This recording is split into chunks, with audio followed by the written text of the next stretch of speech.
사모하는 자들을 은혜로 채우시는 하나님께서 오늘 2부 예배 나오신 여러분들에게 큰 은혜와 축복을 내려주시기를 간절히 기원합니다. 오늘이 4월이 끝나는 날이고 내일 새 달이 시작이 되는데 한 달 동안 하나님의 평강이 성도님들에게 함께 하시기를 바랍니다. 오늘 우리 교회를 방문하신 분들 또 성도님들 이곳저곳에서 예배하는 모든 분들에게 하나님께서 준비하신 은혜가 가득하시기를 간절히 바랍니다. 여러분 사진을 찍어서 우리 페스티벌을 한다고 광고를 했는데 좀 찍으셨나요? 아직 피부가 원하는 수준에 오지 않으셔서 안 찍으셨나요? 하루 더 늦게 찍으면 하루만큼 늦게 나옵니다. 그러니까 오늘 빨리들 다 찍으셔가지고 마감이 언젠지 잊어버리셨죠? 다음 주가 마감이에요. 그래서 오늘 제가 알려드리는 거니까 많이 참여해 주시기를 부탁드립니다. 여러분 산상기도회 은혜 많이 받으셨죠? 네, 지나간 한 주간은 행복한 은혜의 시간이었습니다. 그 주제가 우리 안에 계신 그리스도였습니다. 우리 주님은 과거에도 우리와 함께 계셨고 지금 예배하는 이 순간에도 우리와 함께 계십니다. 그리고 영원히 우리와 함께 계실 주님이십니다. 이 주님이 우리 안에 계신 이 은혜를 영락교회 성도들 풍성하게 누리시기를 바랍니다. 오늘은 이와 관련된 말씀을 몇 가지 드리려고 하는데, 첫째는 그리스도께서 우리 안에 계시는 그 형식에 관한 것입니다. 여러분, 예수님은 승천하셨죠. 그래서 하늘로 올라가셨어요. 그러면 지금 어디 계시는 겁니까? 이렇게 질문하면 그 답이 마가복음 16장 19절에 나와 있어요. 주 예수께서 말씀을 마치신 후에 하늘로 올려지사 하나님 우편에 앉으셨느니라. 그래서 우리가 사도신경 할 때도 하늘에 오르시어 전능하신 아버지 하나님 우편에 계시다고 우리가 사도신경에도 고백하잖아요. 그런데 하나님 우편에 계시다고 나와 있는데 이번에 주제가 우리 안에 계신 그리스도잖아요. 그러면 그리스도께서는 하늘에 계신 게 맞나요? 아니면 여기 계신 게 맞나요? 이렇게 질문하면은요 어떻게 대답하시겠어요? 여러분, 그렇죠. 둘 다 맞습니다. 왜 그러냐 하면 우리 주님은 안 계신 곳이 없으신 분이시고 어디나 충만하신 분이시기 때문에 하나님 우편에도 계시고 우리 성도들 안에도 계십니다. 자, 이제 그걸 전제로 하고 그러면 어떤 모습으로 우리 안에 계시나 이렇게 묻는다면 영으로 계십니다. 다시 말하면 성령님의 강림이 곧 그리스도께서 우리 안에 계신 것이죠. 여러 군데서 말씀하셨는데 성령님이 오실 것이다. 요한복음 14장 26절 한 군데만 읽어보면 보혜사 곧 아버지께서 내 이름으로 보내실 성령 그가 너희에게 모든 것을 가르치고 내가 너희에게 말한 모든 것을 생각나게 하리라 하셨죠. 근데 성령님이 누구십니까? 하나님 아버지의 영이심과 동시에 예수님의 영이십니다. 그래서 사도행전 16장 7절을 읽어보면 무시야 앞에 이르러 비두니아로 가고자 애쓰되 예수의 영이 허락하지 않으신다고 나와 있는데 그 예수의 영, 성령님이시거든요. 그러니까 성령님께서 우리 안에 임하여 계신 것은 바꿔 말하면 그리스도께서 우리 안에 계신 것이라고 말할 수 있어요. 그러니까 바울 사도께서 우리가 그리스도 안에 있고 그리스도께서 우리 안에 계시다고 계속 말하는 것은 성령님께서 우리 안에 계시다 하는 의미로 이야기하는 겁니다. 자, 그 다음에 두 번째 할 이야기는 뭐냐 하면은 그러면 그 성령님께서 제자들에게 임하신 시점이 언제였는가 하는 것입니다. 여러분, 예수님께서는 부활하시고 40일 동안 이 땅에 계신 이후에 승천하셨어요. 사도행전 1장 3절에 그가 고난받으신 후에 또한 그들에게 확실한 많은 증거로 친히 살아계심을 나타내사 40일 동안 그들에게 보이시며 하나님 나라의 일을 말씀하시니라. 그러니까 부활 이후 40일을 계시다가 승천하셨어요. 그러면 주님의 영이신 성령님께서 제자들에게 강림하신 것은 언제였는가 이렇게 묻는다면 사도행전 2장 1절이 오순절이었다고 얘기합니다. 오순절 날이 이미 이름에 그들이 다 같이 한 곳에 모였더니, 그러면 잘 생각해 보세요. 예수님께서 부활하시고 40일 후에 승천하셨다. 그런데 성령님은 그 다락방에 임하신 건 오순절이다. 그럼 여러분, 요 예수님의 승천하고 성령님이 임하셨다는 오순절하고 그 사이에 열흘이 조금 안 되는 시간이 있습니다. 시간, 공백이 있어요. 그러면 그 공백 기간에는 예수님은 승천하셨으니까 안 계시고 성령님은 아직 안 오셨으니까 없으시고, 그러면 달랑 제자들만 그 며칠 동안 있었던 건가? 그게 공백 기간이었나? 이런 생각을 할 수 있잖아요. 근데 여러분, 공백기가 아니에요. 그 며칠 동안에도 주님의 영이신 성령께서 함께 계신 것이에요. 주님은 내가 너희를 고아와 같이 버려두지 않는다고 말씀하셨습니다. 또 그 마태복음 28장 20절 끝에 보면 볼지어다 내가 세상 끝날까지 너희와 항상 함께 있을 것이라고 말씀하셨어요. 그러니까 예수님은 얘들아, 내가 승천하고 미안하지만 며칠 동안은 너희끼리 있어야 되는데 잘 있을 수 있겠니? 이렇게 하신 분이 아니세요. 승천하신과 동시에 성령님께서 제자들 속에 오신 것이에요. 그러니까 여러분, 1분 1초도 우리들만 있도록 내버려 두시는 분이 아니시라는 것이에요.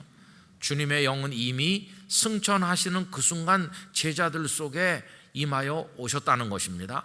이거를 이제 두 번째 얘기로 말씀을 드리고, 이제 세 번째는 뭐냐 하면, 그러면 주님께서 승천하신 이후에 이미 제자들 속에 아직 오순절이 되지 않았지만 성령께서 임하여 계신 것이라면 제자들이 그거를 알았을까 하는 것입니다.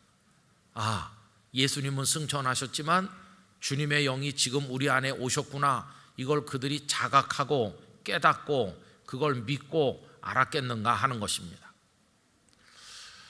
여러분, 이번에 그 강사 목사님이 자주 하신 말씀 중에 이런 게 있어요. 주께서 우리 안에 계신데도 모른다.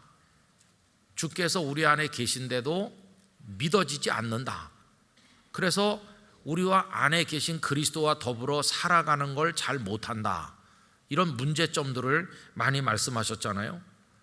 여기 지금 제자들도 주님의 성령께서 이미 그들 속에 계신데도 잘 몰랐을 것이다, 이렇게 생각이 돼요.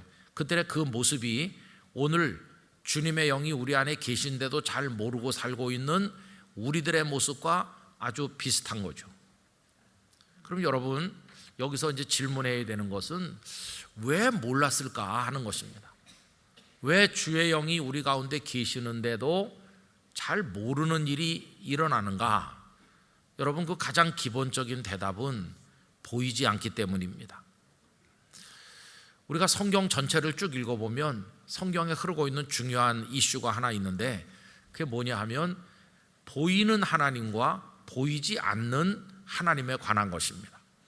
이스라엘 백성들이 구약시대 때 하나님을 섬길 때 가장 어려웠던 것은 하나님께서 영이시기 때문에 눈으로 볼 수 없다는 거, 바로 그거였어요. 그래서 그들은 다른 나라 백성들이 섬기는 그들의 종교를 굉장히 부러워했습니다. 왜냐하면 바알이든지 아세라든지 뭐 어떤 것이든지 다 눈에 보이거든요. 돌로 깎아 만들었든지 나무로 만들었든지 간에 하여튼 뭔가 이렇게 눈에 보이는 게 있어요.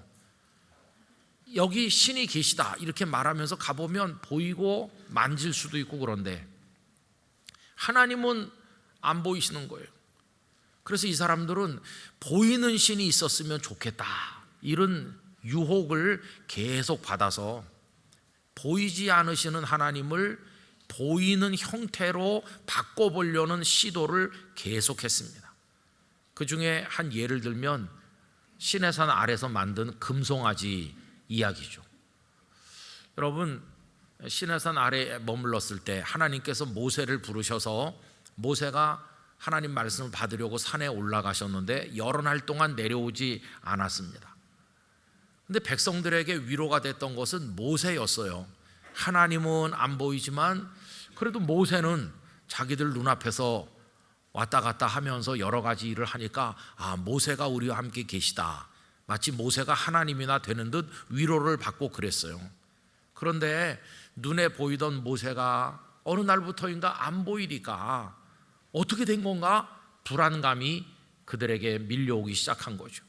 그래서 아론을 만나서 우리를 인도할 신을 만들어 달라, 모세는 어떻게 됐는지 모르겠다, 이렇게 하니까 어리석게도 아론이 그걸 끊어야 되는데 그들의 말을 거역하지 못하고 그들이 가져온 금붙이를 녹여서 금송아지를 하나 만들어냈어요. 그러면서 이 금송아지가 우리를 애굽에서 인도한 바로 그 신이다, 이렇게 말합니다. 출애굽기 32장 4절, 아론이 그들의 손에서 금고리를 받아 부어서 조각칼로 새겨 송아지 형상을 만드니 그들이 말하되 이스라엘아, 이는 너희를 애굽 땅에서 인도하여 낸 너희의 신이로다 하는지라. 여러분, 이때 그들의 죄가 뭘까요? 이제부터 여호와 하나님을 섬기지 말고 바알을 섬깁시다, 이렇게 말한 게 아니에요. 여전히 여호와 하나님을 섬기려고 해요. 그런데 문제는 눈에 안 보여서 불안하니까 금송아지를 만들고 바로 이것이 우리를 애굽에서 인도한 그 신이시다, 이렇게 말한 거예요. 그때 그들의 죄는 안 보이는 하나님을 눈에 보이는 금송아지로 바꾼 거, 이게 그들의 죄인데, 그래서 여러분, 십계명 중에 두 번째 계명이 뭡니까? 어떤 형상도 만들지 말라는 거잖아요. 근데 이게 이제 그들은 어려웠던 거예요.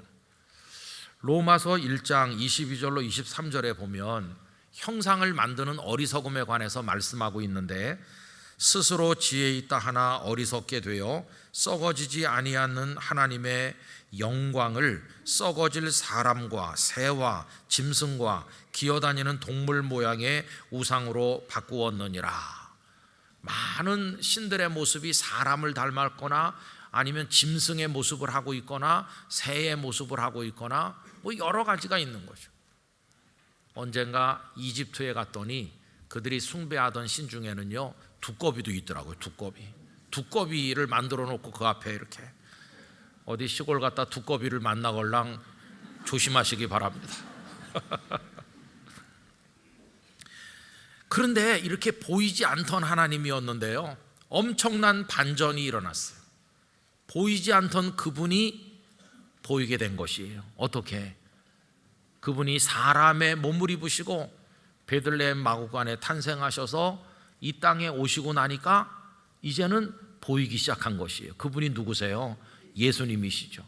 그래서 이 땅에 한 33년 동안 계시고 제자들은 그분을 눈으로 보고 귀로 듣고 손으로 만지기도 했는데, 이것에 관해서 사도 요한은 요한일서 1장 1절에서 이렇게 표현했습니다. 태초부터 있는 생명의 말씀에 관하여는, 태초부터 있는 생명의 말씀은 예수님을 가리키는 거예요. 그분은 말씀, 로고스시거든요. 그 예수님에 관하여는 우리가 들은 바요, 눈으로 본 바요, 자세히 보고 우리의 손으로 만진 바라. 예수님을 그들은 눈으로 봤습니다. 여러분, 지금도 성화를 그리는 분들이 있지만 예수님을 눈으로 보고 그린 게 아니라 상상해서 그린 거죠. 예수님의 앞모습, 뒷모습, 옆모습 제자들은 다 봤는데 화가들은 그냥 상상해서 예수님의 머리칼 색깔이 이랬을 것이다, 예수님의 복장이 이랬을 것이다. 나 제자들은 다 보고 그분의 음성을 이 귀로 똑똑히 듣고 심지어는 다 만져보고 예수님의 숨결을 느끼고 예수님의 손도 다 만져보고 그랬다는 거예요. 눈에 보이는 모습으로 계시니까. 자, 그런데 또 한 번의 반전이 일어난 거죠. 그게 오늘 본문이에요. 보이시던 예수님이 이제는 다시 안 보이시게 된 것이에요. 여러분, 오늘 말씀 9절을 보세요. 9절. 이 말씀을 마치시고 그들이 보는데 올려져 가시니 구름이 그를 가리어 보이지 않게 하더라. 예수님께서 승천하실 때 처음에는 보였어요. 보는데 올려져 가신다. 처음에는 보였는데 높이 올라가시니까 잘 안 보이더니 그 다음에 구름이 쫙 가린 후부터는 안 보이기 시작했어요. 여러분, 그때 이후로 지금까지 기독교인들은 눈에 보이지 않는 주님을 믿고 있는 것이에요. 우리도 그래요. 우리도 눈에 보이지 않는 삼위일체 하나님을 믿고 있는 거죠. 그래서 그 하나님의 영이시며 예수님의 영이신 성령께서 우리 안에 계셔도, 이번 주제식으로 말하면 그리스도께서 우리 안에 계셔도 잘 모르는 거예요. 우리 안에 계신지 어떤지를. 자, 그래서 네 번째 얘기가 나오는 건데, 그분이 우리 안에 계신 거를 깨닫게 만들어주는 증거가 필요하다는 것이에요. 아, 내 안에 계시구나. 이걸 깨닫게 만들어주는 증거가 필요해. 증거. 눈으로는 안 보이니까 그거 말고 다른 증거가 필요한 거죠. 여러분, 그 증거가 어떻게 임하는가를 한번 보세요. 예수님께서 승천하시는 그 순간에 벌써 제자들 속에는 주님의 영이 오셨다고 그랬어요. 그런데 오순절날 다락방에 또 성령께서 임하셨다고 그랬어요. 그러면 여기서 좀 이상한 생각이 들죠. 승천하시면서 벌써 성령님이 제자들 안에 계셨는데 오순절날 다락방에 성령님이 왜 또 임하셨나? 벌써 와서 계시는데, 아니 그러면 성령님이 여러분이 계셔서 벌써 와 계신 그 성령님 말고 전혀 다른 또 다른 성령님이 다락방에 임하신 건가? 여러분, 이렇게 생각할 수도 있겠죠. 그러나 이건 다 잘못된 생각이에요. 이미 제자들 안에 임하여 계신 그 성령님이 다락방에 임하신 그 성령님이고, 성령님은 한 분뿐이세요. 근데 오순절에 왜 또 임하시는가? 또 임하실 무슨 필요가 있나? 그런 생각이 들잖아요. 여러분, 오순절에 성령께서 임하신 것은 그 전에는 안 오셨기 때문에 이제 처음으로 오시는 게 아니라 벌써 제자들 속에 와 계셨지만, 오순절 다락방에 성령이 임하신 것은 성령께서 그들 안에 계시다는 것을 확실히 알게 해주는 증거들을 주시기 위하여 역사하시는 거예요. 증거. 그 증거가 어떻게 나타났나요? 여러 가지로 나타났죠. 그게 사도행전 2장 2절부터 4절까지인데 제가 읽어보겠습니다. 호련히 하늘로부터 급하고 강한 바람 같은 소리가 있어 그들이 앉은 온 집에 가득하며, 이게 첫 번째 증거예요. 그들이 다락방에 앉아 있는데 갑자기 확 바람이 온 집 안에 부는 거예요. 마치 예배당 안에 막 바람이 불어가지고 그걸 느끼는 것처럼 그런 증거가 나타났고, 두 번째는 3절, 마치 불의 혀처럼 갈라지는 것들이 그들에게 보여. 여러분, 성령님은 눈에 보이나요? 안 보이시죠? 그런데 그 증거는 보여요. 그 증거, 불의 혀처럼 갈라지는 게 보였다는 것이 보여서 각 사람 위에 하나씩 임하여 있더니, 4절, 그들이 다 성령님의 충만함을 받고 성령이 말하게 하심을 따라 다른 언어들로 말하기를 시작했다. 이게 뭡니까? 방언하기 시작한 건데 이게 또 증거 중에 하나죠. 그러니까 제자들은 처음 그런 일을 경험한 거예요. 다락방에 모여서 기도를 하는데 갑자기 막 바람이 확 온 집에 가득하고 불의 혀처럼 갈라지는 게 막 눈에 보이고 그들 각자에게 임하시더니, 그리고는 방언이 시작된 것이에요. 야, 어떻게 이런 일이 우리 안에 일어나는가? 그때 알게 된 거예요.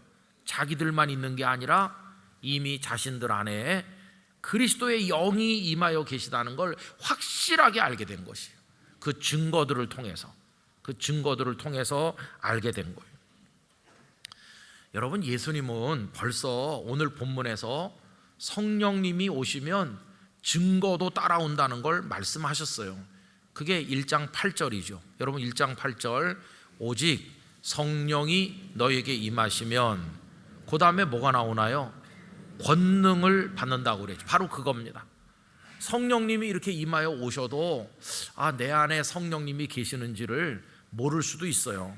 그런데 성령님이 오심과 함께 권능이 주어지는 그 순간 알게 되는 거예요. 방언을 하게 되고 여러 가지 삶의 승리가 우리에게 주어지게 되는 그런 권능을 경험하게 되면 나 혼자 있는 게 아니구나, 주께서 내 안에서 일하고 계시는구나, 이거를 확실하게 알게 되는 거예요. 그러니까 지금 우리에게 필요한 게 뭐냐 하면은, 왜 주께서 우리 안에 계시는데도 잘 모르거나 그게 믿어지지 않는가? 그 증거가 없어서 그래. 증거. 우리 영락교회 성도 한 분 한 분에게 이미 그리스도의 영이 여러분 안에 계시다는 증거들을 얻으시기를 축원합니다. 그 증거가 필요한 것이에요. 증거. 그래서 제자들은 그 증거를 얻고 난 다음에는 달라졌어요. 자기들만 있는 게 아니고 그리스도의 영이 자신들 안에 계시다는 걸 확실하게 알게 됐기 때문에 딴 사람으로 변했어요. 두려워하지도 않고 담대하게 나가서 무수한 사람들에게 말씀을 전했고, 환난을 겪어도 기뻤고 감사했고, 언제나 모여서 교제하고 말씀을 나누고 기도하면서 전혀 변화된 삶을 살아갔는데, 이게 바로 그들 속에 그 증거가 있었기 때문이에요. 여러분, 저는 우리 영락교회 성도들에게도 이런 증거가 필요하다고 생각합니다. 이제 그 증거를 사모하시기 바랍니다. 주님이 제 안에 계신 증거를 보게 하여 주세요. 그건 여러 가지로 나타나요. 어떤 때 말로 다 할 수 없는 기쁨, 기쁠 이유가 없는데 기쁜 거예요. 그리고 감사한 거예요. 감옥에 갇힌 사도 바울이 감옥에 갇혔기 때문에 하나님을 원망한 것이 아니라 오히려 복음 전도의 기회가 된 것을 감사하듯이, 고난 속에서도 감사가 터져 나올 때 우리는 그 증거를 가지게 되는 것이, 성령의 은사들이 또 다 증거입니다. 내가 누구를 위해 기도했는데 그 사람이 고침을 받았어요. 내가 말씀을 전도했는데 복음이 잘 전해졌어요. 내가 두려움이 없어졌어요. 누굴 보니까 불쌍한 생각이 들고 사랑의 마음이 막 일어났어요. 내가 말씀을 잘 깨닫게 됐고 말씀을 잘 전할 수 있게 됐어요. 뭐 여러 가지, 그게 다 그리스도께서 우리 안에서 일하고 계신 증거가 된다고 하는 것이에요. 여러분, 이런 구체적인 증거들을 사모하시기 바랍니다. 이런 증거들을 많이 가지시게 되기를 원합니다. 또 중요한 증거가 하나 있죠. 그게 뭐냐 하면요, 기도하는 겁니다.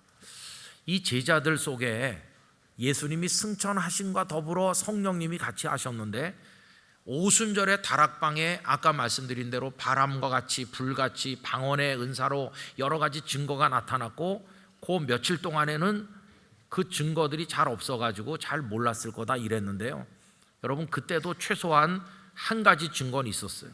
그게 뭐냐 하면 기도하게 하시는 증거가 있는 거예요.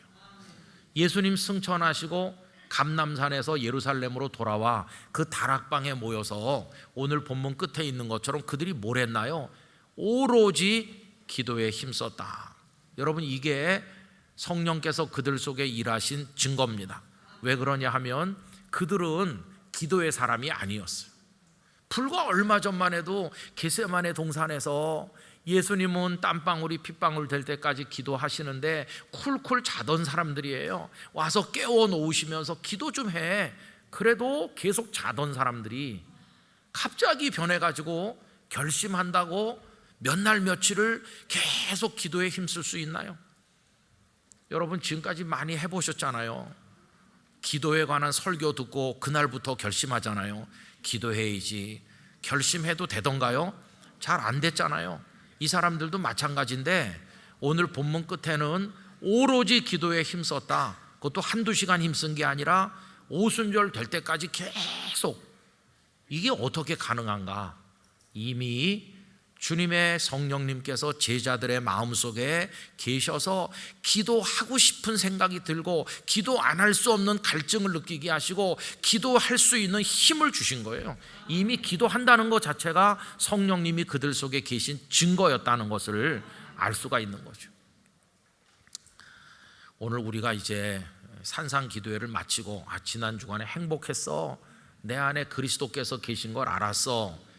근데 며칠 지나면 또 다시 잘 몰라지실 거예요.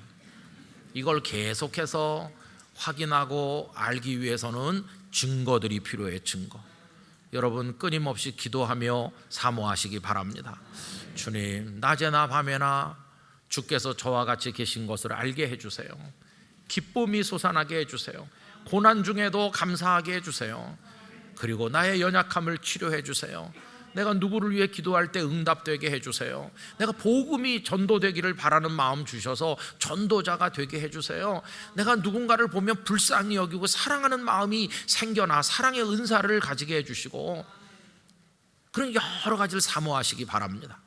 그러면 어느 순간 어떤 때 그렇구나, 오늘도 하나님이 내 속에 역사하시는구나, 이걸 알게 되는 거예요.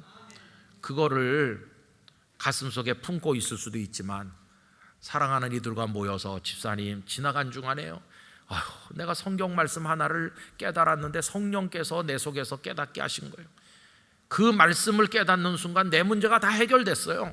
이런 얘기를 같이 나누는 거예요. 어디서? 소그룹에서도 나누시고, 구역에서도 나누시고, 부부끼리도 나누시고, 가족이 둘러앉아서 주의 영이 그리스도께서 내 속에서 이렇게 일하시고 계시다 하는 것을 풍성하게 나누시길 바라요. 이게 살아있는 신앙생활을 하는 비결이 되는 것이. 그렇게 해가지고 누가 물어보는 거죠. 선생님 어떻게 그렇게 어려운 형편이시라고 들었는데 행복해 보이세요? 누가 물으면 대답할 게 있어야 되는 거예요. 그 증거들을 가지시기를 축원합니다. 베드로전서 3장 15절, 너희 마음에 그리스도를 주로 삼아 거룩하게 하고 너희 속에 있는 소망에 관한 이유를 묻는 자에게는 대답할 것을 항상 준비하되 온유와 두려움으로 하고. 제가 그렇게 보이세요? 정말 감사하네요. 제가 어떻게 행복한지 알려드릴까요? 내 안에 그리스도께서 계시거든요. 아니 그게 어떻게 보이지 않으시죠? 보이지 않지만 성령님이 제 안에 계시거든요. 그래서 저의 낮이나 밤이나 제 속에 기쁨을 주시고 이렇게 저렇게 저를 인도하시거든요. 형제님도 이런 은혜를 같이 받으시길 바라요. 이러면서 대답할 거리가 있어야 된다. 저는 우리 영락교회 성도들이 또 산상기도회도 무사히 마쳤어, 내년에는 누가 오실라나, 이렇게 하지 마시고 내년에 누가 오실지 저도 몰라요. 그러나 주님은 이미 와 계시잖아요. 주님, 내년에 누가 올까를 기다리지 말고 이미 우리 안에 와 계신 그리스도 성령님, 할렐루야, 그분과 함께 낮이나 밤이나 기쁨으로 살아가는 것이에요. 그걸 사모하시기 바랍니다. 많은 간증거리, 찬송할 이유들 주님께서 우리 성도님들에게 쏟아부어 주시기를 간절히 축원합니다. 그리고 이게 이제 내 마음에만 있는 게 아니라 바깥으로 확장돼요. 가정 안으로, 교회 공동체 안으로. 이 교회가 그랬거든요. 제자들 속에 있던 성령님이 전도를 통해서 예루살렘 구석구석으로 퍼져나가고 이방 땅으로 퍼져나가고, 그래서 이게 선순환이 이루어져서 우리 안에 계신 성령님 나가서 또 복음을 증거하고 그들 속에 또 역사하고 함께 모여서 기도하고 또 다시 퍼져나가고, 우리 영락교회가 그런 가운데 살아있는 교회가 되기를 간절히 축원합니다. 기도하겠습니다. 아버지 하나님, 지나간 주간에 우리 안에 계신 그리스도에 관해서 산상기도회를 통해 깨달음을 얻고 은혜를 받았는데, 이제는 그것이 우리의 삶 속에 구체적으로 체험되는 증거들을 가지게 해 주시기를 원합니다. 성령님이 임하시면 권능을 받게 됩니다. 증거를 가지게 됩니다. 승리하게 됩니다. 기도하게 됩니다. 주여, 우리들에게 그런 은혜를 끊임없이 허락하여 주셔서 언제나 주와 더불어 걸어가게 하여 주시옵소서. 예수님 이름으로 기도 올립니다. 아멘.